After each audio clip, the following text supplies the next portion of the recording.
শিয়ালদা আদালতে যে রায় বেরিয়েছে সেখানে পরিষ্কারভাবে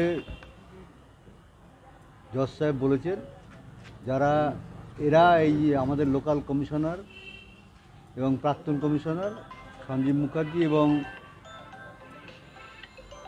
আমাদের এমএলএ নির্মল ঘোষ এরা বিকালবেলা যে অপরাধমূলক কাজ হয়েছে মানে তথ্য প্রমাণ লোপাট হয়েছে তার সঙ্গে সম্পূর্ণভাবে এরা জড়িত। কারা কারা?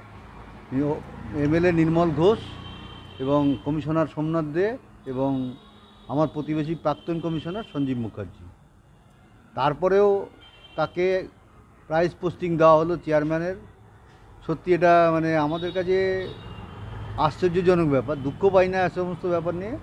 আশ্চর্যজনক ব্যাপার যে যারা ক্রিমিনাল সাব্যস্ত হয় কোর্টের কাছে তারা কি করে এই সমস্ত পদে বসে।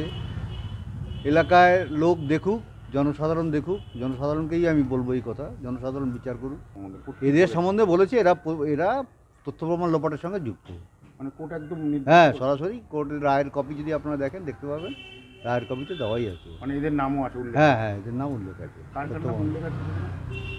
এমএলএ নির্মল ঘোষ এবং 17 নম্বর ওয়ার্ডের কমিশনার সোমনাথ দে এবং আমাদের প্রতিবেশী প্রাক্তন কমিশনার সঞ্জীব মুখার্জি।